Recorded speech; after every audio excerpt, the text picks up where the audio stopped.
Kana dura akkuma beekamu yeroo sagaleen keenya dhagahamu cabsu godhamaa ture keessatti waliin turtan obboleewwan hedduu waliin jechuudha.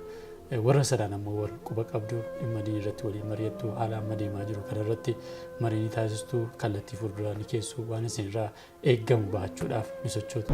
Taayitaarraa bu'uu namni barachuu qaba. Taayitaarraa bu'uun akka du'aatti warra ilaaluu jira. Tuffatamuun aalimaa tuffatamuu diinii islaamaa fida. Gara fuulduraatti namoota bakka bu'ootaan leenjii adda addaatiin hin ga'umsine fuulduratti fiduu barbaanna jettee jirta. Osoo nama akkanaa kana nama amaanaa kana gama keessaniin jechuu kooti. Tikinitan wayii nama bakka bu'aa osoo hin uumin dudubbatti jechuun keessan kun akkam? Islaamummaan mirga dubartii kabajaa oduu ta'uun qabu. Qabatamaan kabajamee ilaalamuu qaba. Dubartoonni diinii barachuu qabu, barsiisuu qabu. Sheekota dubartoota gadi baasuu qabna. Aishaa radiyallahu anha gaafa Rasuula Rabbi sallallahu alaihi wasallam akhiraa deemanii waggaa 48 warra sahaabaa walitti qabdee barsiifte. Ustaaz Ahmadiin Jabal filannoo kana filatamuus filachuufis amma qophii miti waan jedhu kaasteetta. Maaliif? Garuu jedhen gaafa ati duute eenyutu taayitaa qabataa jedhe gaafa ta'een ergamaa isaan qabsoo keessa jiru. Hacuucamanii jiru. Argitee ummata akkana islaamummaan asii Sumayyaan ajjeefamaa achi maal ta'a qabsoo keessa yeroo jiramu sana Makkaan keessa. Umar ibn Khattaab ilaale har'a islaama ta'e salaata zuhurii tokkollee tun salaatiin hiriira ummata muslimaa fuudhee bahe. Darasaan baadiyyaa magaalaa keessa jiru hundinuu barumsa akadamii barachuu qabu. Ilmiin diiniif ilmiin duniyaa kun wal bira malee qofa qofaatti hin baasu.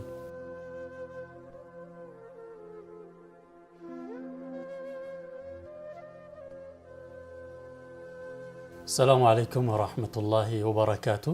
كبجمتوتا جلتمتوتا خردفتوتا تيفي عملتن بكما جرتانيتي نجيني كينيا كان كبجا في كان جاللا سنارك أبو جتشا سجنتان كينيا حالا يرو إرتيت إيفاني غما كيسان غاتوري كتالا مفان أرى كاباني غما كيسان كان جينيو تاجتشودا أكما سجنتا كينيا يرو دربي كيستي إبسابل نفكنودان نفانا تران أستاذ أحمد دين جبل أمس نفانا جرو أستاذ بغانا غانفتان Bagana gaano eegda. Egaan ustaaz yeroo darbee gaafii tokko kaaseeti kan addaan kunne filannoon amma gaggeeffamuuf deemaa jiru kun isuma dhugumaatti filannoon kun sirnaan gaggeeffamee bifa barbaadamuun yoo gaggeeffame jijjiirama waaraa mana marii kana keessatti fiduu ni danda'a.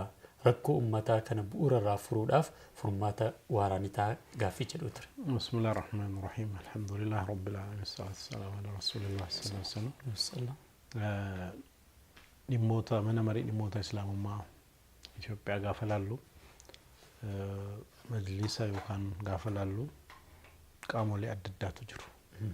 Tokko warra hoggansaa filatamee alaa dhufu, lammaffaa warra achi keessa qaxaramee hojjetu, sadaffaa hojmaata achi keessa jiru wal qabatee kan jiru, afuraffaa laalchi uummataa dhaabbata kanaaf qabu mootummaan laalcha kanaaf qabu waan adda addaatu murteessa.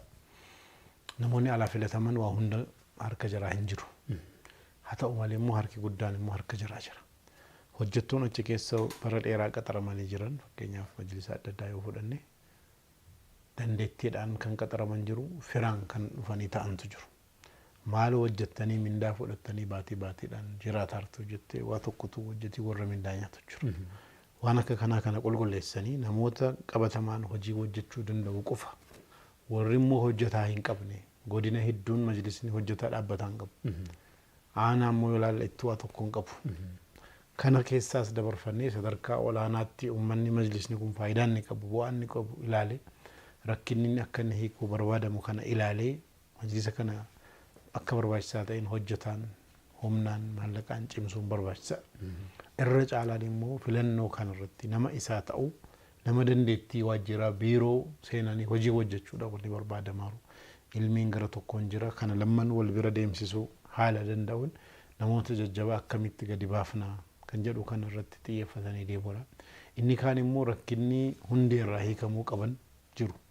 Rakkinni sun akkamitti hiikamu jedhee uummannis jara gargaaruun bira dhaabbachuudhaan haala sanaan yaalii gochuunis barbaachisaadha. Gara mootummaatiinis rakkinoonni bara baraan furmaatan arganne jiru. Rakkina barattootaa yoo fudhatte bara baraan rakkinatu jira. Rakkina hijaabaa yoo fudhanne bara baraan jira. Kana mootummaa waliin haasa'anii faayidii kana galmee kana cufanu malee majlisni hojjechuu hin danda'u. Kan biraa immoo hajjiidhaan wal qabatee majlisa maalii yoo jettee namni majlisa kana yaadatu yeroo sadii yeroo ajjees tokko hajji irratti yaadata lammaffaa iidal fixir iidal adhaa mawlida yookaan ayyaanota majlisni kabaju keessaa wal qabatee yaadatama. Gaaf miidiyaadhaan ibsa kennu waan akkasiiti. Gaafa kaan immoo gaafa rakkinni argamee gaafa hijaabaa gaafa wayii eessa jedha majlisni jedhamee siichi manaa barbaadamee dhufa jechuudha. Kan duraan quban qabu. Uummanni akkana dagate haala kanatti ta'uu hin qabu. Uummanni dhaabbanni kun kooti jedhee miseensa isaa ta'ee maallaqa bu'aa buusee waan barbaachisu bira gargaaree akka inni ta'uu barbaadu majlisa aanaa ofii godina ofii ganda ofii naannoo ofii kana akka barbaadutti cimsee sirreeffachuus ni danda'a. Inni guddaan immoo namoota taayitaa kennuuf kana maal akka nu hojjetan barbaanna kan jedhu kana jarris akka hubatan utuun filatin dursee beekuu qaba. Eega filataniis yaadachiisuun barbaachisa. Namni yeroo hedduu taayitaan kun nama dogoggorsiti. Gaafa ati taayitaa argattee waa murteessuu bartee maallaqni dhufee kabajni dhufee warra kabajaman jettee asii VIP'n qabamtee maal jedhamte gaafa dubbiin ciccimu waanuma dhufeef irra wambariinuma kana eeggachuutti deemamaa jechuudha. Akkas akka hin taanes al tokko maaltu dhalate seete Mu'aawiyaa ibn Abi Sufyaantu amiira ta'ee jira. Namoonni hundinuu amiira al-mu'miniin jedhanii gaafaninnaan namni tokko dhagahee dhufee inni immoo maal jedha yaada kanan cabsaa jedhe amiira al-mu'miniin kun baay'inaan sammuu keessatti waa uumaa jedhe assalaamu alaikum yaa ayyuhal ajiir jedhe. Assalaamu alaikum yaa qaxaramaa keenyaa jechuudha. Assalaamu alaikum yaa ahlul amiir jennaan amiira assalaamu alaikum jedhe malee akkamitti qaxaramaa keenya la amiira keenya jechuun qaxaramaa keenya jechuudha. Nu tajaajila kanaafan beekaa assalaamu alaikum yaa ayyuhal ajiir jedhe qaxaramaa ta'uu irraanfachuun qaban tokko. Hooggansi jaraa ummata ta'uu irraanfachuu ummatatu jara qaxaratee amaanaa ta'uu bakka bu'aa ummataa ta'uu kana irraanfachuun qabna.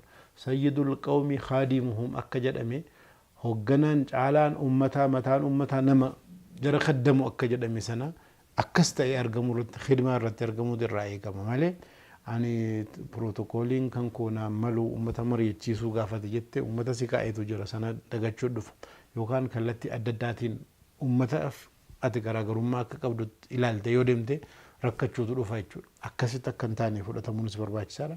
Inni guddaan immoo uummanni yeroo barbaade si buusuu akka danda'us irraanfatuu hin qabamu. Aangoon kan uummataati. Aangoodhaan wal qabatee Rasuula Rabbi sallallahu alaihi wasallam lubbuudhaan yeroo jiran Abubakariin caalsifatu. Abubakariin jaallatu irra caalaa. Imaana isaas himaniiru. Garuu Abubakaruma caalsifatan kana ana booda amiira Abubakariin isinii kaa'eeraa jedhanii hin deemne.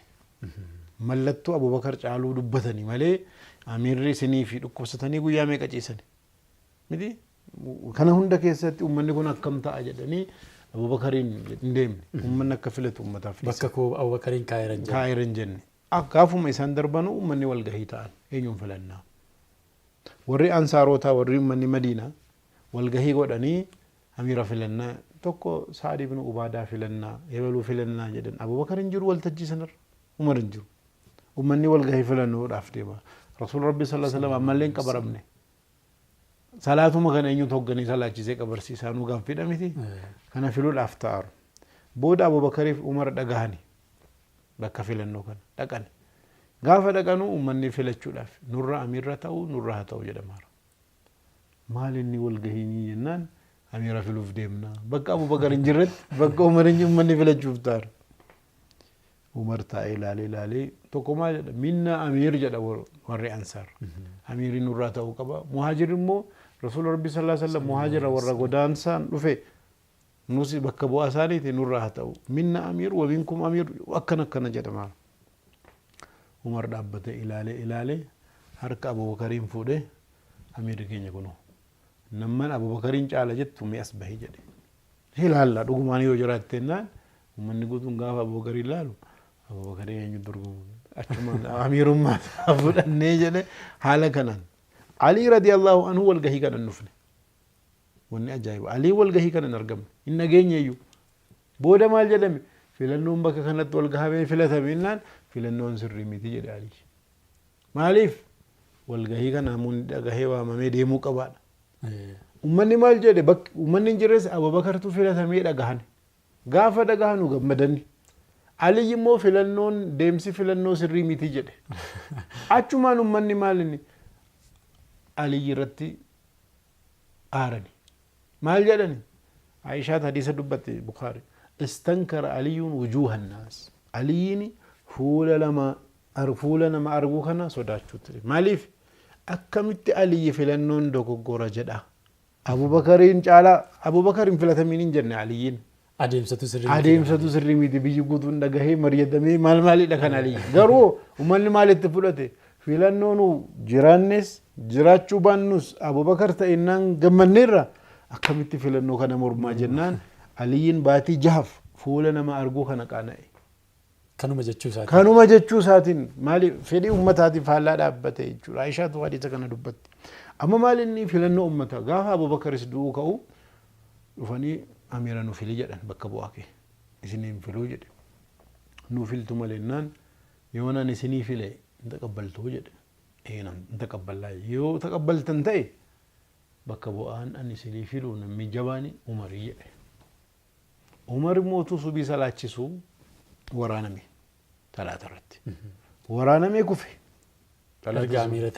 أميرة تأي عمر توقع كورا نيكبول شيء بودا ورانمي وفاني أميرا نوفيلينان أما سودات الهندو أجرني أكني سني في البرباد يونا نسني في الانفولات يو أكستي سلا عمري ولي نما تربة تراني وري أهل الشورى عمر كيسا دي ميراميتي جهاتفن جهان كان كيسا تقو في الداجي أينو في التشيسوغا ilma ofii waamee Abdallah ibn Umariin ati torbaffaa ta'iti akka koree filachiista ati filatamtu kana keessa akka filatamu dhimma kana qindeessii jedheen haala kanaan deemee eenyuun filatame Usmaan filatame Usmaan filatamuun dura Usmaaniif Aliyyit amiira ta'uu barbaadan lammanu warri kaan hin barbaannu jedhanii bahan jahan keessa tokko Aliyyiin deeggare tokko Usmaaniin deeggare jara lammantu yoo filatamne hin bulchinaa jedhan amma dhimma kana bira geenyaanii akkamitti filatamu dhaqanii gaafatan ummataan eenyuun ta'uu naan Aliyyiin moo Usmaaniin moo jedhanii utuma gaafatan oolan dhumarratti walitti qabanii ummata masjidatti waamani Aliyyiin ummata fuulduree baasanii yoo Usmaan khaliifaa ta'e filatame isaanan bulaa ajaja isaanan fudhaa jedhi ummata fuulduretti waadaa seenii jedha waadaa seenii achumaan Usmaaniin gadi baasan yoo Aliyyi amiira ta'e filatame ummata biratti waadaa seenii isaanan bulaa jennaan seene achiin booda ummata gaafatanii socho'anii dhufan maal jedhan ummata haasofsiisneerra warra dubartoota haasofsiisneerra warra dargaggoota haasofsiisne ummanni Usmaaniin kan wal qixxeessan hin qabanuu jedhameera jennaan eenyu ta'e fedhii ummataatiin Usmaan khaliifaa ta'e fedhii ummataan laalan hatta kana qofaa miti rasuul rabbii sallallahu alaihi wasallam hijiraa otuun godhin makkaan yeroo jiranu islaamummaan reef haaraadha musliimoonni hacuucamaa jiru hacuucaa sana keessaa bakka itti baqatantu barbaadama nama jara qubsiisu barbaadama nama jara gargaaru barbaadama yaalii godhama yaalii kana keessatti gosa 13 hoggansa gosa 13 tokko tokkoon haasofsiisan na gargaara islaamummaa fudhaa na bira dhaabbadhaa jedhanii kadhatanii rasuul rabbi sallallahu alaihi wasallam didanii hundinuu kudha afuraffaa Abu Amir ibnu Sa'sa'a nama jedhamu hoggansa gosaa dhufe isa arganiini hajji irratti warra hajji dhufe kana haasofsiisaa islaamummaa taqabbalii ati yoo islaamummaa taqabbalte sababa keetiin ummannis taqabbale ajrii ati argattu jedhanii da'awaa godhaniif akkasumas immoo islaamummaa maal akka ta'e ibsaniif namichi fuula isaanii ilaale konfidensii isaan qaban ofitti amantummaa isaan qaban ilaale dhimmi kun akka guddaa gahuun ooluu jedhe konfidensii rasuul rabbi sallallahu alaihi wasallam ilaalee wala maal jedhe islaamummaa kana hin taqabballaa jedhe siduu ka dhaabbannaa jedhe xalaata kan kee xalaata keenya godhanna warra si jaallatu warra nu jaallatu godhanna wareegama kaffalam hunda ni kaffallaa jedhe garuu jedhen gaafa ati duute eenyu taayitaa qabataa jedhe gaafa ta'een ergamaa isaan qabsoo keessa jiru hacuucamanii jiru argitee ummata akkana islaamummaan asii Sumayyaan ajjeefamaa achi maal ta'a qabsoo keessa yeroo jiramu sana makkaan keessa ummanni kan baqatee Itoophiyaa yeroo sanallee abshuru ana booda asiitu ta'a isintu ta'a jedhani waa dallee isin hin bar maaliif achuma maal jedhan al-amru lillahi jedhani eenyutu hoggansa qabataa ana booda murtii rabbiiti jedhan malee an harkan jiru yada'uha haisu sha'a bakka barbaade isa keewwata ta'a achuma namichi ilaaleeni islaama taane siduuka qabsoofne aarsaa kaffalli xalaata keenya godhanne warra si jaallatu jaalataa keenya goone kana hunda goone yoo ati duutee taayitaan nutti dhufu hin taane islaamummaan nuttaafu atis nuttaaf jedhee dhiisanii deemeen maal faayidaa nuti arganne inni faayidaa kanaan laala akkana warri jedhu jira al tokko taayitaan barbaachisaadha meeshaadha hawaasa jijjiiruudhaaf rakkina hiikuudhaaf barbaachisa kanumaa waliin garuu namoonni haqqii taayitaa jaallatan taayitaan ofumaa isaatii meeshaa ta'uu wallaalanii isuma akka kaayyootti warri fudhatan badiinsa guddaa keessa deemu amaanaa ta'uu dagatanii kanaaf rasuul rabbii sallallahu alaihi wasallam maal jedhanii yeeyyii jedhani yeeyyii hoolaa yookaan reetti walitti qabamanitti gadhiifamanii al tokkoon dhaqanii fixanii miidhaa irra gaggeessan sanaa fi nama taayitaaf maqaa jaallatu kabaja jaallatu maallaqa jaallatu wal bira qabanii ilaalan namoonni akkana kabaja maallaqa taayitaa jaallatan kun diinii irratti miidhaa jarri gaggeessanu yeeyyiin sun dhaqxee akkuma hoolaa keessa gadhiifamtee miidhaa fiddu sana caalaa jedhani kana qofaa miti kan biraa tokkos jira sababa taayitaatiif faallaa deeme islaamummaa nama miidhuudha musliimoota miidhuudha yaalii godha jira Abu Amir kan jedhamu hoggansa gosa Madiinaa keessaa kan warra ture keessaa tokko ta'uudhaaf ummanni filatanii walii galanii torbii dhufu hoggansa keenya si goonaa jedhamee wanni hundi dhumurame abbaa Sa'labaati Sa'laba ghasiilul malaa'ika shahiida kan ta'e abbaa isaati islaaman taane yeroo sana ilmi reefi muslima ta'e jira abbaan immoo musliman taane rasuul rabbi sallallahu alaihi wasallam ammallee isaanuu hijiraa godhanii dhufne achumaan isaa torbii dhufu filatamuudhaaf qophiin jiru gosa Awsii irratti ergamaan rabbi sallallahu alaihi wasallam hijiraa godhanii dhufan gaafa isaan hijiraa godhanii dhufan ummanni isa dagatee hundinuu fuula isaa gara rasuul rabbi sallallahu alaihi wasallam itti jijjiire isaan hoggansa ta'anii fudhataman maal jedhe taayitaa kanan dhabe sababa nabi Muhammad sallallahu alaihi wasallam jedhe faallaa isaanii deemuu jalqabe karaa danda'een islaamummaatti waamnaan maan amantaa kee caalaa kan biraan qaban karaa Ibraahimiin hordofaanii jedhe didi keessaanoo taayitaa kana dhabsiise isa jedhe xalaata walitti ijaaru faallaa deemuu yaalii godhe Madiinaa keessatti yaalii godhe humni dadhabnaan Makkaan dhaqee warra Qurayshiin duukaa yeroo waraana Uhud irratti xalaata fudhatee dhufe boollan ni qote keessa rasuul rabbi sallallahu alaihi wasallam miilli isaanii seenanii kufanii kan ilkaan cabe yeroo sanarratti gara kanaan ilmi isaa immoo Sa'laba shahiida ta'ee rasuul rabbi sallallahu alaihi wasallam bira dhaabbatee qabsa haala sanattis rasuul rabbi sallallahu alaihi wasallam ajjeesuu dadhabe gaafa kana warra Roomiin bira Hiraqiliin bira deeme nu gargaara islaamummaa kana waliin qabsoofnu jedhee waamicha inni godhe sanarraa jarri maallaqaan isin gargaara meeshaadhaan isin gargaara jedha waadaa seenan gaafa kana xalayaa barreesse warra munaafiqtoota Madiinaan jiran keessatti maal jedhe namni qaamni nu gargaaru argameera ijaarsa keessan cimsaa maal jedhe akka kaverii ta'uu danda'u akka golgee muslima fakkaannee sochoona masjida kan fakkaatu bakka walgahiitti goonu akka masaraatti kan itti fayyadamnu ijaaraa jedhee maaqala ajajeen haala kanaan tolchane tolchuu kana bira dabarfatanii ergamaa rabbii sallallahu alaihi wasallamiin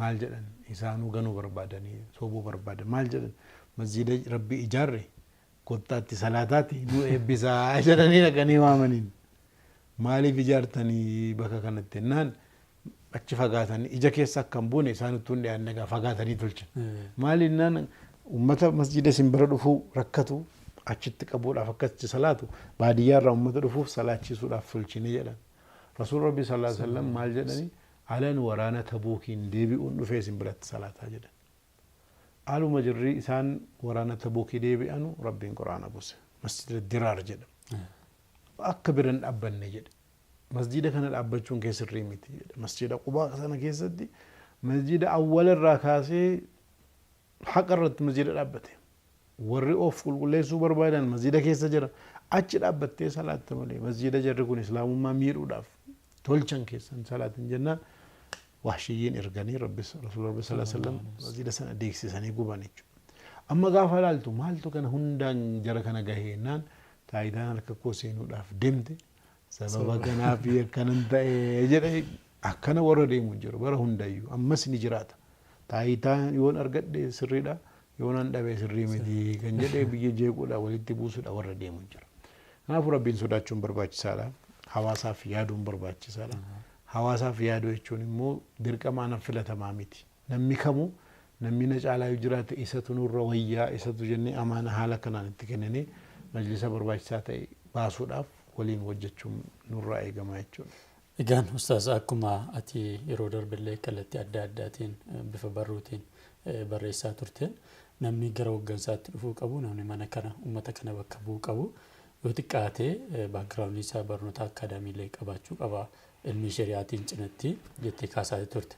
Akkuma beekamu majlisni kun ammoo irra caaliinsa federaalaa fi naannolee fi godinoota tokko tokkoon alatti bifa tola ooltummaatiin kan hojjetamu. Kanaaf furmaanni hoo maali? Nama barnoota akaadaamii qabu, barnoota shari'aa qabu, nama ga'umsaa fi dandeettii qabu yoo finne waan sana madaalu kaffallee fi uummata kana akka tajaajilu gochuudhaaf wanti nu goonu maali? Kanaaf furmaanni ati jireettee yaaddu maali? Kanaaf namoonni dandeettii qaban haa dhufanu kan jennu tokko kanaaf. Majlisa gaafa jennu fakkeenyaa fudhannu majlisa federaalaa hojjetaa qaba. Majlisa naannoo yoo fudhanne naannoo 14 jira. Naannoon federaala dhiifne naannoon 14 kun hojjetaa 10 haaraa haqa xaruuf jennee haa yaadnu kan qaban irratti. Godina 100 jira. Godina 100 kanaaf hojjetaa 10 haqa xaruuf dhaabbataan kan ta'e. Nama 1,000 jechuudha warra godina kanaati. Aanaa walumatti 774 kan baadiyyaa dabalatee nama 2 akka xaruuf hojjetaa jennee haa yaadnu dhaabbataan. Gaafa hisaaba goone 774 nama 2 yoo jenne gara 1,540 waan akkasiitti dhiyaata. Asii immoo 100 godina 100 hojjetaa 10 gaafa jennee hojjetaa 1,000 walumatti 1,250 yookaan 500 gahe. Naannolee jiran kana 10 qaxarre 14,400 gaafa jennu 140 walumatti hojjetaa 3,000 haa jennu. Mindaa hojjetaa 3,000 uummanni musliimaa kafaluu dadhaba. Mootummaan hojjetaa miliyoona 3 waan akkasii qaxaree hojjechiisaara. Uummata kana yoo dhugaadhaan diinii keenya jaallanne maallaqni amma dubbatarru kun zakaan musliimni kennu roobiinsa majlisa kana guutuu tartiiba qabsiisee maal jedhee hojjechuu danda'a. Roobiinsa bajata waggaa guutee maal jedhe kana qofaa miti. Uummata hajji deemu laali. Uummanni hajji deemu ergasii otoo akkanan qaala'ini nama 12,000 fa'aa deema. Namni 12,000 birrii 300 fa'aa kafalee deemaa. Hisaaba kana gaafa ati haala kana rukuttu miliyoona hedduudha birriin kun. Musliimuma keessaa bahara. Musliimni miliyoonni 60-70 waggaatti birrii meeqaa kafalu 100 kafalu jennee irra keenya. Miliyoonni 60 haala kana yoo birrii 100 isaa waggaatti kafalee biliyoona 6 jechuudha. Kun bajata jara kana hundaa cufa waggaa tokkotti. Qarshiin 100 guyyaatti namni balleessee oola. Laaqana nyaachuudha meeqa barbaada. Waanuma laaqana guyyaa tokko nyaannu. Yookaan immoo mindaa baatii tokko waggaa keessatti diinii keenya haa kennu. Namni hundinuu galii baatii tokkotti argatu diinii keenyaaf haa kenninu jedhee yoo ofirratti wal qabee majlisa namoonni gaheessa ta'an dandeettii qaban mindaa mootummaarraa haa ta'u bakka biraarraa argatan asitti argatanii tola ooltummaadhaan hojiin hin ta'u. Ati tola ooltummaadhaan kanatu hojjettu yeroo muraasaa fi malee maatii qubee maal goota. Maatiin kee tola ooltummaadhaan jiraata. Manni barumsaa tola ooltummaadhaan jira hin deemsisu. Kanaafuu islaamaaf gaafa yaadnu mindaa bakka biraatti kafalamu caalaa kafalla akkamitti kafallaa. Waajjira bakka biraatti jiru caalaa akkamitti waajjira akkasii dhaabbannaa. hojumaata bakka biraa jiru caala akka maaliif bakka bu'aa keenya nu fakkaata jechuudha. Nutu bakka sana keewwate. Kanaafuu haala sanatti deemuu qaba. Yoo sanatti yaadne nama kana dhufee uummata kana sochoosee qindeessee madda galii uumee hawaasa sochoosee hawaasa irraa fudhatama qabaachuu isaatiin maallaqa walitti buusee akkana godhanna jedhee deemee baatii baasiidhaan buusaa haa buusamu jedhee bu'aa uummanni dhaabbata irraa barbaadu bilaashaanii miti. An akka yaadutti ammaan booda filannoo majlisaa godhamus namni baatiidhaan majlisaa miseensummaadhaan hin kafalle majlisa filachuu hin qabu. Majlisa irraa dhufee dhimma gaafachuu hin qabu. Walaa dhimma hijaaba walaa dhimma hajji gaafachuu hin qabu. Waan eessaa fidee kennaaf.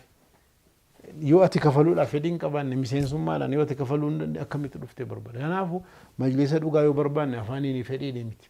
Miseensa ta'ee namni tokkoon isaa galmaahee baatiidhaan kunoo waraqaan eenyummaan koo kunoo darrasanyiin ittiin kafale nagaheen hin kafale kunoo jedhe hajji deemuu haa ta'u dhimma masjidaatiif haa ta'u dhimma kamuufuu yoo sana godhe malee inni lafa duwwaa isin fida ani asin nagadadda duukaa asin tola oltummaa achi hojjedha sana akka kanaan jiru. Asuma irratti ustaasifaa dabalu walitti dhufeenya hawaasa musliimaa fi majlisaa kun maal ta'uu qaba jettee yaaddu kanuma irratti dabaltee. Majlisni bakka bu'aa hawaasaati. Hawaasaanis bakka bu'aa kooti jedhee amanuus qaba bakka bu'aa ofiis yeroo hundayyuu filachuu qaba. Eega filatee bakka bu'aa kooti jedhee bakka bu'ummaa isaa kennee fi bakka bu'aan kee waan inni hojjetu waan inni hojjechuu qabu maalirratti akka bakka bu'ummaa kennite to'achuun sirraa eegama. Akka ati bakka bu'aa keenya bakka kanaan bu'ii dhaabbadhu jennee bu'aaramu bu'aan jiru maal rakkate jennee bira dhaabbannee gargaarree cimne hojii akka hojjetan yaadaan maallaqaan humnaan kallattii adda addaatiin bira dhaabbachuun barbaachisaadha. Yoo sana goone malee namoonni nama dhuunfaadha. Uummanni waajjira jiranu duddubbee jaraa yoo dhaabbanne pirezidaantiin majlisa federaalaa uummanni miliyoonni 60-70 duddubbee isaa yoo hiriire humna qaba. Qophaa isaa taanaan nama tokko. Hoggansi majlisa pirezidaantiin aanaa tokkos qophaa isaatti nama tokko. Yoo uummanni aanaan guutuun si biran jira bakka barbaachisaa ta'e jedhe humna godhata. Haala sanatti bira dhaabbachuun barbaachisaadha. Gaafa dogoggores hayaa hin barbaachisu. Hayaa kanatu waa hedduu fidara. Namni wal hayaa walitti himuu sodaatu. Wal qaana yoo itti himne Rasuul Rabbii sallallahu alaihi wasallam Abu Zarriin da'iifaati jedhanii hayaa godhani. Hin goone fuuldura itti himani. Waan jiru hin taatu kanaafi walitti himamuu barbaachisa. Isin hin taatanu ati hin taatu. Yoo akkan maaliif situ caala kana yoo isaan itti himne qalbii tuqnaa itti dhagahama. Kanaafuu qalbii tuquu sodaattee uummata tuquudhaaf yoo murteessite akkam ta'a. Nama tokko tooftaadhaan akka barbaaddeen himi. Sagalee kennuu dhabuun haa ta'u. Bakka kanaan maltan jechuun haa ta'u. Nama tokko bakka isaa malu kaa'uuni namicha sana kabajuudha. Namicha sana ol fuudhuudha. Bakka siin malle yoo godhame fakkeenyaaf sheekoo tokko yookaan nama tokko fudhu. Namni tokko barsiisaa hisaabaati. Hisaaba irratti dandeettii qaba. Fuudhee tanaanii siyaasa irratti muuxannoo qaba jedhetanii waan naqee bakka wayitti muudeeni. Barumsiisaa hisaaba bakkan isa muudee waa'ee siyaasaati. Yoo xiqqa waa dubbise yookaan waa beeke hamma ta'iyyaala. Yoo waa tokko hin beekne nama baratee jennee kaa'uun keenya hin fayyadaani. Isas hin fayyadu uummatas hin fayyadu namichi bakka kanaan kaasaa jedhee isatu dhiisee galuu qaba. Maaliif bakka hin beeknetti gaafa ati madaalamuu kan qabdu hisaaba taanaan bakka hisaabaatti madaalame. Gaafa sana hin dabarfatta bakka hin dandeenyetti yoo madaalame kufaatii ta'a. Akkas akka hin taane bakka nama malu baasuun barbaachisaadha. Lammaffaa majlisni uummata fakkaachuu qaba. Uummata fakkaachuun jechuun maaliin? Uummata Itoophiyaa keessaa parsantii 50% warra dubartootaatu. Baay'ina uummataatiin dubartii caala Itoophiyaa keessatti. Dubartiin majlisa keessaa bakka qabdi moo hin qabdu? Majlisni kan warra dhiiraa miti. Bara Rasuul Rabbii sallallahu alaihi wasallam warra dubartootaati waa hedduu hojjetan turre. Aishaa radiyallahu anha waraana Badri irratti warra miidhame bishaan dhobaasuudhaan nama madaahee wallaansa gochuudhaan yaalii godhaa turte. Shafaa bint Abdillah رسول ربي صلى الله عليه وسلم علمينها رقية النملة كما علمتها الكتابة هذا مناساني دبرتوتا ولدت قبدي برسيستي ترتسين مال جدنين هذا مناساني زينبين برسيفتين كميت بريفما كميت ربيفما جنبو akka barreessuuf dubbisuu naa barsiifte qoricha aadaa adda addaa naa barsiisee jedhanii gaafatan. Kana qofaa miti dubartoonni dhufanii rasuula rabbii sallallahu alaihi wasallam maal jedhan ذهب الرجال بحديثك فاجعل لنا من نفسك يوما نأتيك فيه تعلمنا مما علم الله والرديرا برمسا كيتي نجعلني جلن دبرتوني والقهني مريتنيتي مال سبرا أولو نو ما تجرا لما جولي جرا أبا منا جرا هجي منا كيسا جرا ديني را دبي تفارا كرور أدانو كبي جلن سغنتا أدت كم مسجدان ألا كان دبرتوتا نو كبي جلن مالف دبي تفنا ذهب الرجال بحديثك سنان نجعلني فاجعل لنا نور دبرتوتا قبات نوكبي مال قيات برنو نأتيك فيه ولتك من ست رفنا تعلمنا مما علمك الله وان ربي انسي برسيس راكنو برسيفتو سبيشال كلاسي نوكبي جدا دبرتوني أدبهني مجلس كيستي فدرالا كاسي هم مسجدات سوچي دبرتوتا جراچو قبنا بجا أودوتا أنقبو qabataman kabajamee ilaalamuu qaba dubartoonni diinii barachuu qabu barsiisuu qabu sheekota dubartoota gadi baasuu qabna Aisha radiyallahu anha gaafa rasuul rabbi sallallahu alaihi wasallam akhiraa deemanii waggaa 48 warra sahaabaa walitti qabdee barsiifte du'a isaaniin booda waggaa 48 lubbuudhaan jiraatte isii barsiisaa turte waraana hoggantee waraana 10,000 Iraaqiin deemte ati mana rasuul rabbi sallallahu alaihi wasallam meerra har'a dubartoonni majlisa keessaa bakka qabaachuu qabu dubartoonni mana jedhanii sheekonni tokko tokko majlisuma bira dubartiin akka haasaan akka kanaa islaamummaa dhaabbanni kun dhaabbata jira ammala dhimma dubartoota majlisni dhimma islaamummaa hedduu jira miti dhimma sana keessaa tokko dhimma dubartoota dhiirri hoogganuu barbaadama dubartootuma ta'u nu habarsiifnu barsiisuu ilmi kennuu fi akka jarri cimanii sheekota akka baafatan du'aatota akka baafatan gargaaruu qabna bira dhaabbachuu qabna أتشين بودو جرت والقراسي سوقبا درتو سوتشوق والتجيت تتو مسجد تتو عساكي ستتو قول أتشوق أبو توكو لما فا درجة جوني أسكي ستو فرقو كبو ومن توبا برسنتي ترباتمني عمرين جرا وقاس الدما قدي يوبا يناندقني وري وقاس الدما أول ثاني بكن قبل سقالين ثوديمني مالف بيجيب برسنتين ترباتم دبنتان ترباتمني وقاس الدما قدي أمو نمي وقع سودما قدرت أكمل مجلسن سنة شيكوني تكو بربادو نو في ريسين غنالا يومي غنان أرجعت خنافو درجون مجلس كنا كيسا بكا قباتي سرت أكهورو سوتشو بكا بو أفيلا تشوكو فاميت دعوا جرا سجنتا جرا لينجي جرا والكراسي سوجرا أكجرج منو متنو قبنو علمي قبنو جررت فيدمني جررت بافني صدركا جرا أولفو تشورتو جتشو قبن كمبرا namoonni hayyuu heddaddaa jiru biyya kana keessatti jara kanas bakka qabaatanii beekumsa jira ilmi jira muuxannoo jira siyaasa keessaa jiraatan diinagdee keessaa jiraatan konstrukshinii keessaa jiraatan teknoolojii keessaa jiraatan waan qaban kanaan diinii ofii akka khidmaa godhanu majlisni balbala banii jara kana as fidee akka jarri ofii bu'aa buusanii diinii ofii qaddaman gargaaruun barbaachisa nu warra sheekota qofaa jennee yoo balbala cufne كفاتي إما إسلام ما يولى نما هو ندتو تجاجلو قبا رسول ربي صلى الله عليه وسلم وننا أجايب تكو نموت ريف إسلام تان فولاني قبس ولا ديما نركتا تكفى إسانو متي جمل دينين كراني قافتان قبسو دعوة بحان إقران اتبوئي تربي سدين بودا يا أيها المدسر مزملين بوئي أتشمان قم فأنزر جلمان أما اللي أنا قرانين بر جوزي زودمني هدمو آيان وندينو سيتشابو تا حديث سبرت دو تفسير أكنن جروانو مقبتين كاي جدبن أبو بكر الصديق إلا أبو بكر علما إسلام ما فرأتني تربيتك كيس دعوة جل قبني نموت 10 المبشرين بالجنة ور جنة تأون جرا رقابة نما كود أن كيسا نما جه كان إسلام ما تفيدني تربي درا كيست دعوة جل قبني عمر بن الخطاب الله حر إسلامة أي صلاة ظهري تقلت صلاة هري رمة مسلم عفو دبي دار الأرقمين كيسة تراني عمر اتدقيق السابق كمون غافة دقو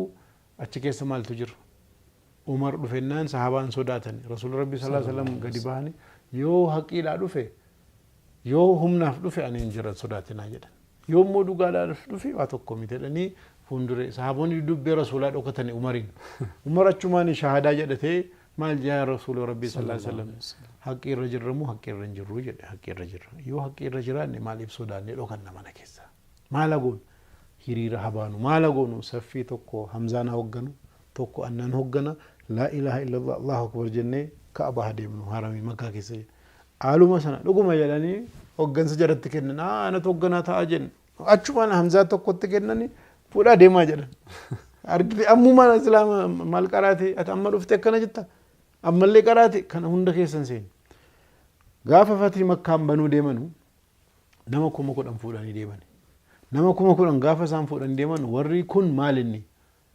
man kaana yu'minu billaahi wal yawmil aakhir namni rabbiitti fi yawmal qiyaamaatti amantan awwala ramadaana madiinaa kottaa jedhanii ummata muslima baadiyyaa jiru hundatti magaalaa jirutti waaman dhufe walitti hiriirsanii fuudhanii injifannoodhaan makkaan to'achuudhaaf deeman dhaqanii tooftaa akka beekamu sanaan to'atan eega to'ataniin booda nama 10,000 turani injifatanii guyyaa 19 booda immoo waraana Hunaynii ka'an ala sana meeqa ta'an 12,000 ta'an namni 12,000 reef kan islaama ta'e guyyaa 19ffaatti jahada bahe guyyaa 19tti bahe ammallee maal barate guyyaa 19tti muslima ta'e tokko baranne tokkuma hadiisa Abu Waaqid al-Lays jedhamu kitaaba tawhiid irraa hadiisa jiru jira maal jedhe islaamummaadhaaf haaraa turree jedhe gaafa qabsoo dhaqanu manni mushrikaa zaatu anwaat innaan muka wayi jirti sayfii ofii irra keewwatu meeshaa adda addaa irra keewwatu barakaa irraa argannaa jedhan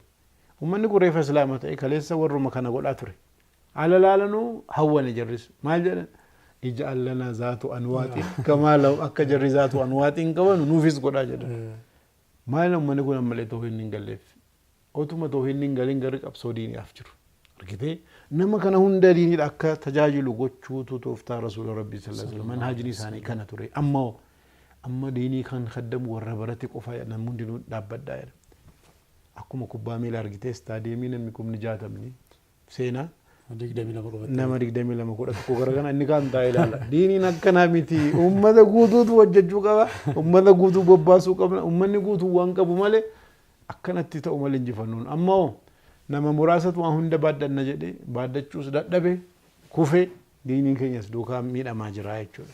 Ustaaz Meegaa barruu yeroo darbee maxxanste keessatti Ustaaz Ahmadiin Jabal filannoo kana filatamus filachuufis amma qophii miti waan jedhu kaasteetta maaliif? Majlisa kana wal qabateen waa hedduu keessa tureera. Ammaan booda xiyyeeffannaan kun majlisa akka ta'u barbaadu.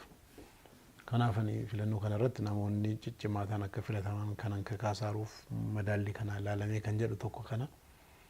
Lammaffaa akka nama tokkotti ammaan booda impact makers wal qabatee leenjiin hawaasaa kana keessatti kennuu barbaaduuf dargaggoo lafaa ka'aran hedduu namoota bakka bu'anii nu caalaa ta'an oomishuun barbaada. Gara biraatiin immoo barreeffama ergasii dhaabee sanattis deebi'uu nan barbaada. Kanarraa kan ka'e majlisni akka biizina godhuun barbaadu. Majlisni akka nama sirrii ta'u filatu gochuun barbaachisaadha. Yoo bicate gara waggaa 18-20 majlisaa wal qabate waa hedduu keessa ture. Ammaan booda waa'ee majlisaa irratti bakka hin qabaachuu kan koo hin fedhu. Kanarraa kan ka'e booda Ahmadiin jiraa jedhanii ana eeguu irratti akka qaawwiin argamanii kan fuuldureetti himaa jira. Uummanni mootolee jedhee sirraa fudhata? Uummanni immoo hin fudhata. Kan fudhatu nama hedduutu itti fufii jedha. Amma rakkinni maal seete? Magaalaa hedduudhaaf akka kan kee ta'uu barbaanna nu leenjisii nu gargaarii jedha. Gara biraatiin immoo kitaaba seenaa sana maaliif dhaabdee barreessuu jedha. Gaafa waa argame maaliif calliftanii jedha. Ahmadiin nama meeqa? Bakka meeqa irratti eegdin dandeessa? Kanaafuu fuulduree dhaabbachuun kan koos yeroo hedduu dargaggoon akka dakaa ol hin baane karaatti cufaaraa jedhee natti dhaga'ama. Kanaafuu namoota hedduu jira. Gaafa namni dhabamee nama meeqa gadi ba'a. Jira jedhamee gaafa ilaalame garuu jarri jira jedhee namni yaalii hin godhu. Hawaasa tokko kan cimsu kan sadarkaa isaa ol fudhu dhiibbaa isarratti dhufu. Chaalenjii isarratti dhufu.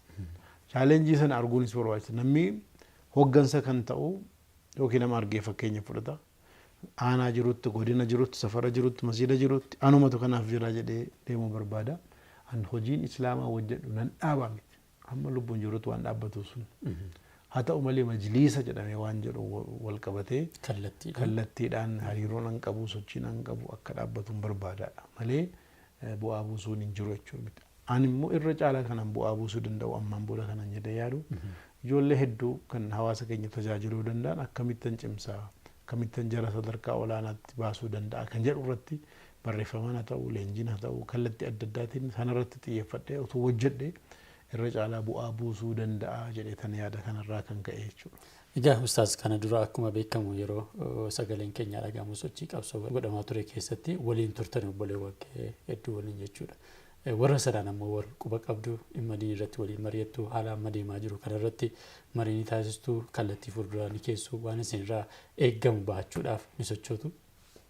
Filannoodhaan wal qabsiisee filannoo kanarratti akkana ta'uu yaada jedhuun lammaffaa namni dandeettii qabu haa filatamu jedhee waan dubbataa jiru kanaan wal qabate Ustaaz Abubakar Ahmed Kaamil Shamsuu yaadni keenya tokkuma sadan keenya iyyuu amma kanas majlisaa wajjin namaan booda turuu fedhii hin qabnu anatu gadi ba'ee dubbataa malee jara biras kan wajjin amma beekutti dabalataan immoo majlisni kun nama dandeettii qabuun qabatamuu qaba kan jedhu irrattis sheekonni tokko filatamuu barbaaduudhaafis walii gadi wanni jedhanu akkasumas immoo oduu dogoggoraa dhagahanii wanni deddeebi'u tokkos jira. Nu majlisa kanarraa fedhii hin qabnu. Fedhii jechuun hooggansa irratti dhufuudha. Fedhii dhabuun kun immoo maalirraa dhufe amma hadhaa yaalii hedduu keessatti sochii hedduu keessa jirra. Amma immoo namni biraa dhufee as habahuu barbaaduunis jira.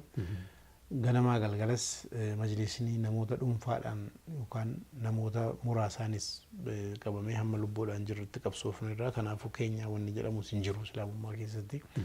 Namoonni tokko itti wareegama kaffaltanii itti qabsooftanii akkamitti dhiiftanii deemtu. Fudhannee amma qabriitti deemnu nuti keenya miti kan hawaasaati jiru ofiif hin qabsoofne kanaafuu wal quba qabaachuun inuma jira. Hawaasa kana waan bu'aa buusuu danda'u hojjechuudhaaf yaaliin godhamu inuma jira. Kana hubachuun barbaachisaadha. Gara biraatiin immoo namni hundinuu kallattii ittiin bu'aa buusuu adda addaa qaba. Kallattii sanarratti diinii tajaajiluudhaaf yaaliin inuma jira. Kanuma inshaallah. Egaa ustaaz akkama jettee gara fuulduraatti namoota bakka bu'ootaan leenjii adda addaatiin ga'umsinee fuulduratti fiduu barbaanna jettee jirta. Osoo nama akkanaa kana nama amaanaa kana gama keessanii jechuu kooti. Itti kennitan wayii nama bakka bu'aa osoo hin uumin dudubbatti jechuun keessan kun akkam? Nama bakka bu'aa keenya ofii keenyaa filannee kunuu jalatti isinii kenninee irraa jennee deemuun sirrii miti. Kan filachuu qabus kan barsiisuu qabnus uummata filachuu qaba. Yoon an fuudheetti kenne majlisa caasaa kamiifan kenna. Federaala moo aanaadha moo naannoodha. Kanaafuu namni masjida tokko koree masjida sanaa filachuu gaafa dhufu masjida sanaaf eenyutti wal beeka. Aanaa tokko bira gaafa dhufnu yookaan ganda gaafa dhufnu ganda sana keessa uummata jiru eenyutu caalaa ni beeka. Godinas gaafa fudhannu akkana naannoos gaafa fudhannu akkana federaalas dakaa kaasee filannoon ol haa godhamu kan jedhameefis namni haala wal amanuun wal beekuun nama dandeettii qabu akka filatamuuf filachiisuudha fedhiin jiru. Gaafa haala sanaan uummanni kun nama uummanni kun jaallate nus hin jaallanna. Yoo sirriitti filannoon godhame yoo sirriitti namoonni taayitarra jiran hacuuccaa adda addaa tooftaa adda addaa akka namni hin filannees akka namni hin galmoofnes akka namni kan hin dhageenyes godhanii ashaaxira dalaganii yoo dhufan ta'e zulmiidha. Jarris gara kamittu filachuun haqa uummataati amaanaadhasi. Amaanaa kana addaan akka nu jalaa hin cinne akka immoo namni hin taane hin dhufne shooraa gochuu barbaachisaa. Mari'atanii nama nuu ta'u eenyu wayyaa jedhanii dubartii filatamtii bakka bu'aan dubartii eenyu. Dargaggoo filatamaa dargaggoo eenyu. Hayyuu filatamaa eenyu ni jedhanii haala sanatti wal quba qabaatanii fiduun barbaadu. Uummanni Itoophiyaa miliyoona 60-70 sana keessa nama hedduudha kan jiru. Al tokko maal inni al tokko fuulduree waan baaneef beekamtii waan qabnuuf sababa wayitiif fuulduree baanee argamne yeroo hunda numatu fuulduree dhaabbachuu qabaa jechuun sirrii miti. Gaafa namni hin jirre rakkachuu dhufa. Otuma nu jirru namni bakka bu'uun barbaachisaadha. Dabalata immoo nama uumuu irrattis xiyyeeffachuu wayyaa kan jedhus parsanaalii akkuma sila kaasaa ture nama nu caalan nu namni wayii tarbiyaa nuu kenne leenjii nuu kenne bakka kana gahuu qabdu jedhee namni nu qopheessin jiru. daawwaa dhageenyarraa qiraatii qaraanirraa waa barreessamee dubbifnirraa sanirraa kan fudhannee akkana ta'uu qaba jennee numatu yaalii godhamerraan namoonni adda addaa al kallattii adda addaatiin bu'aa nuu buusaniin dabalatamee fedhiin rabbis dabalatamee as geenye. Sun akkuma jirutti ta'e immoo karooraan waan nu muuxannoo argannerraa waan dhabnerraa waan laallerraa hawaasa akkasii uumuu qabnaa jennee fedhii qabnurraa sanarratti hojjechuutu irra caalaa kan jedhuuni. Kanaafuu hawaasni filannoon kan dhufe nama isinii ta'u akka filattanudha.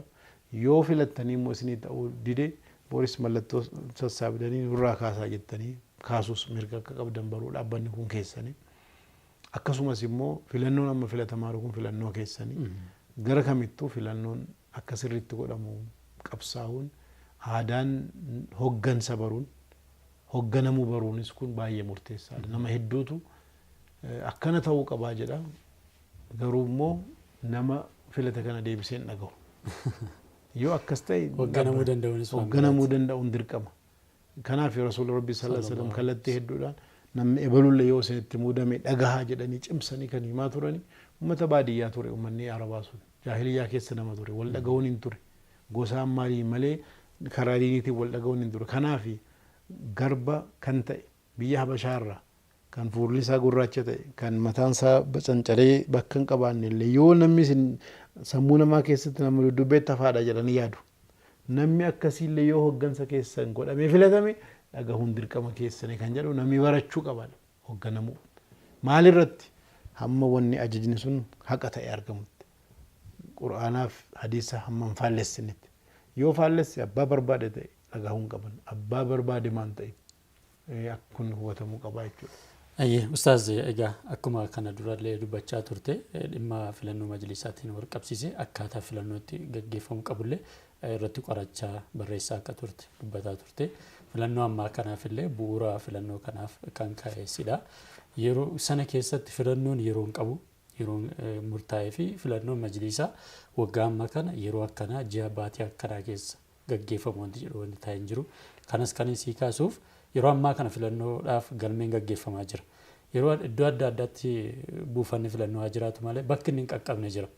Magaaluma xixiqqoo magaaluma aanotaa keessa godinoota keessa masjiidonni hin qaqqabne jira. Magaaluma gurguddoo ta'e akkanatti akka tamma itteetti nama bakka bu'aa uummata kanaa ta'u nama dandeettii fi humna gahaa qabu uummata kana hoogganuu danda'u bifa amma sardammii fi ariitiidhaan deemamaa jiru kanaan fidachuu hin dandeenya argachuu hin dandeenya jettee amantaa. Dhuguma bu'uura ka'umsaa kan ta'e filannoo kanaaf anatu qopheesse. Kana jechuun wanni amma deemaroo dhibbaan dhibbatti waan an kaa'e jechuu miti. Ka'umsan kaa'etti daddabalataa hirrisaa maal jedha as gaheera. Kana keessatti immoo dhuguma yeroon dabalamee godhamuu qabaa yaada jedhus kaaseera. Sardammiidhaan ta'uu hin qabu ariitiidhaan utuu qophiin gahaan hin godhaminis ta'uu hin qabu jedhee yaada kanas kaasee jira. Haa ta'u malee immoo ammas waa hunda gaaraa eeguun sirrii miti. Aanaa keessan, godina keessan, magaalaa keessan bakka hin qaqqabne irratti sochii gootan karaa majlisaatiinis haa ta'u karaa caasaa barbaachisaa ta'een gootanii mirga keessan kabachiisuun keessanii malee an akkan isinii kabachiisu nadaraan eegina.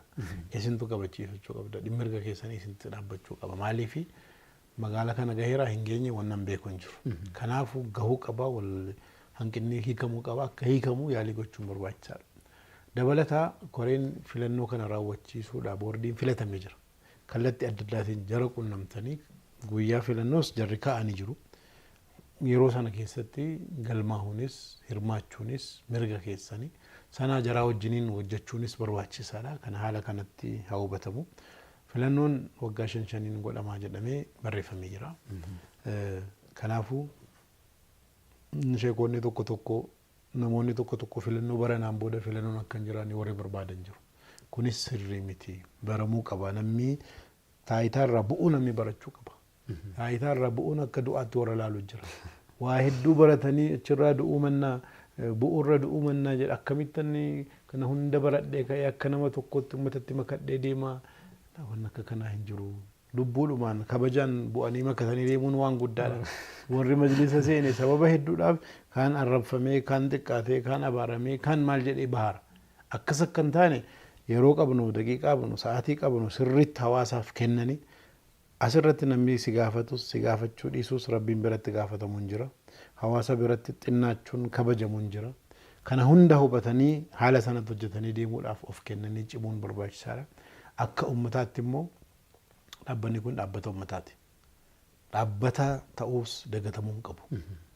Namoonni tokko sheekota tuffattu kunoo Iraaniin agartuu Iraaniin ayatolaa bulchaaraa kunoo biyya hoogganaara akkamiin sheekonni hooggananu jettu asii warra ortodoksii sinodosii akkana jedhanii warra kaasantu jiru.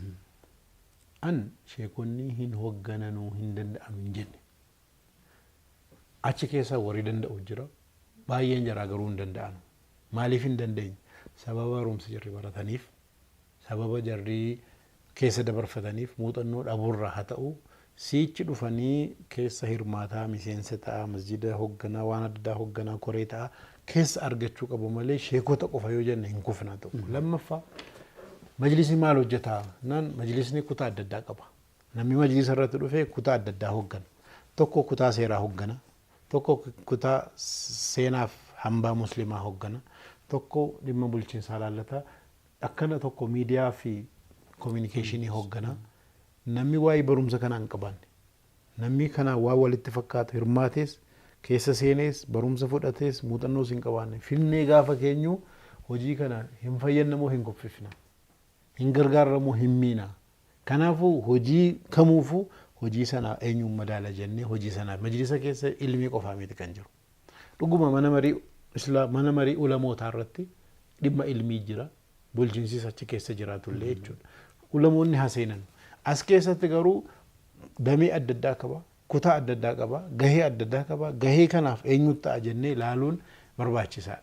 Haala sanaan fiduu qabna. Warri Khomeiniin yoo laalle Ayatollah Khomeiniin Iraan bulchu nama sheeka gaafanne maratee deemuu jalabiyaa uffatee sheeka akka keenyaatti jettanii yaadina. Warri kun waa hedduu barateedha. Waggaa meeqa Ayatullah ta'uudhaaf tartiiba meeqa keessa dabarfate. Biyya hoogganaa jedhamee siyaasa barateera.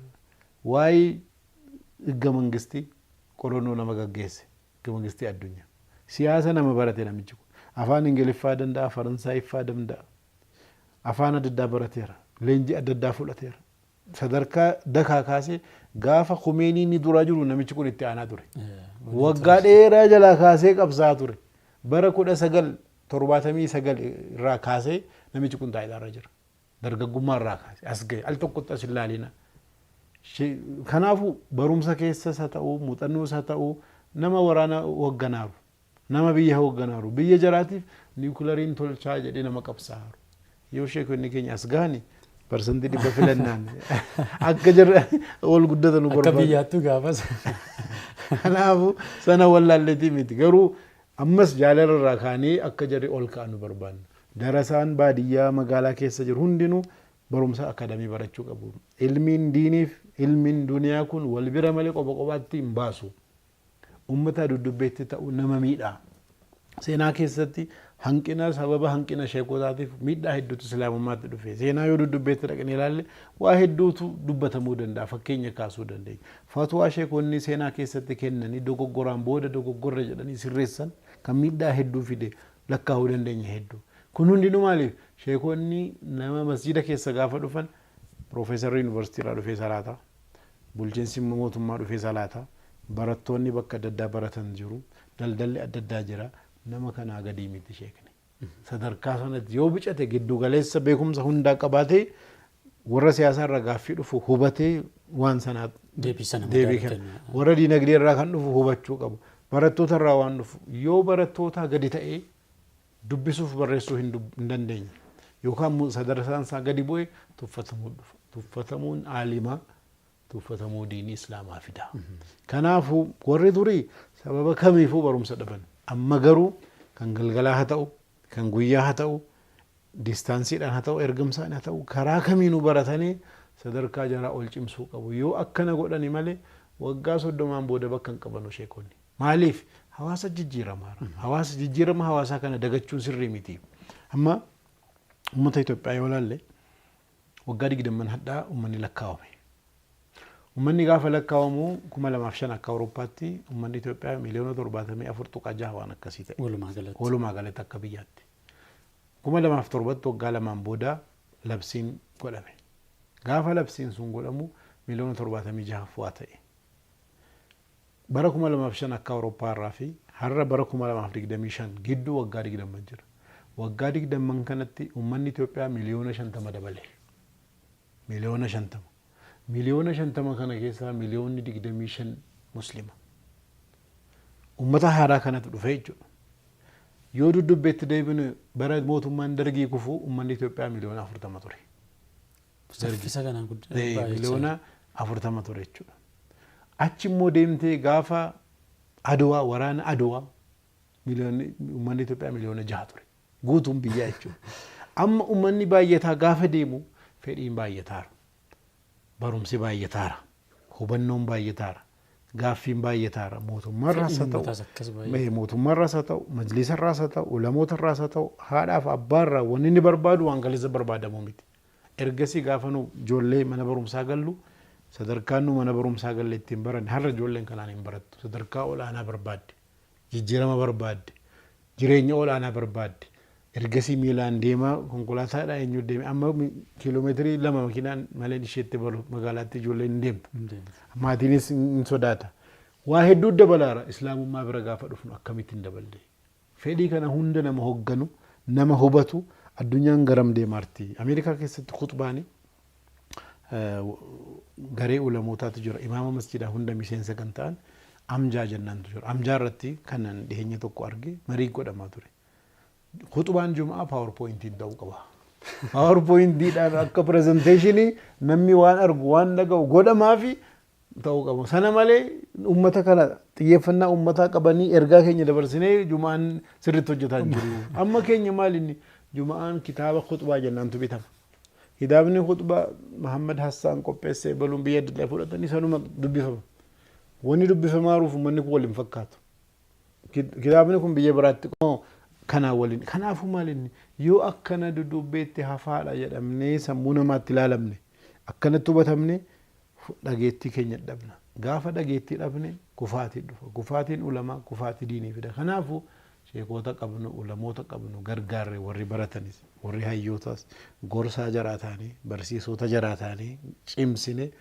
Itoophiyaa keessa jiran imaamii hunda laaptooppii tokko tokko fakkeenyaaf habinnuuf fakkeenya jamaan achi jiru akkamitti kompiitara fayyadaman kitaaba kan koo dhuunfaan fayyadamu keessatti kitaaba gara 30,000tu jira sooftu koppii kitaaba 30,000 kompiitaraan baadhadhee deemu keessa jira amma warra sheekota laaltanii kitaaba naa bitaa akkamitti bitamee danda'ama kitaabni hedduudha bara yeroo kana kanaafuu maal laaptooppii tokko bitanii akkamitti kompiitara fayyadaman akkamitti qorannoo gaggeessan akkamitti maal goon leenjiftee yoo kennite maal addunyaadhaan wal barsiifte kitaaba keessaa qorannoo akka danda'an goote waa gargaarteen akkaataa akkamitti fayyadama leenjii kennu waan gaggabaabaa darasoota caasaat mootummaatti gaafa dhufan xalayaa malleessanu ulamoota ergasii majlisa keessa turan keessa waan mallatteessan warran beekne jira afaan hojiin beekanu federaala taanaan amaariffaadha naannoo taanaan afaan oromooti maal jedhaaraan dubbisnu xalayaa mootummaatti deemu dubbisuu hin dandeessu mallatteessitu warra maal jedhaatu akka nan dogoggorsine jedhanii xalayaa barreessituu fiddeen yookaan nama fideen mallatteessu akkanatti hojiin hojjetamu gaa sadarkaa sana caallee argamne kabaja muslimaa maluun sadarkaa sanatti of argamsiisuu qabna haala sanatti of cimsuun hunda keenya eegama kanaafu kana gochuun kan dandeenyu sheekonni koree masjidaa seenanii hay'aa ulamaa keessa seenanii warri dandeettii bulchiinsaa qaban majlisa aanaa godinaa maal keessa seenanii warri kaan immoo gararraa barata of qopheessa saayikooloojiidhaafis haa ta'u beekumsa bulchiinsaas haa ta'u kallattii adda addaatti of qopheessuu barbaada al tokkotti waan dhufuu miti kana hubachuun barbaachisa. Egaan ustaas ibsa bal'aadha gaafilee kaaniif kanatti nuuf kennite sagantaan keenya haala yeroo irratti ustaaz Ahmadiin Jabal bakka kanatti affeerree ibsa bal'aa akka nuuf kennuuf gama keessaniin gahaa turre kanuma haga ammaa daawwattan ture inshaallah tarii gaafileen biraa uummanni kan kaasu ibsa kan barbaadu jiraate ustaazni akka deebi'ee ibsatti nuuf kennuuf gamanumaan isa gaafachaa sagantaa keenyaarraa asumarratti haa goolabnu.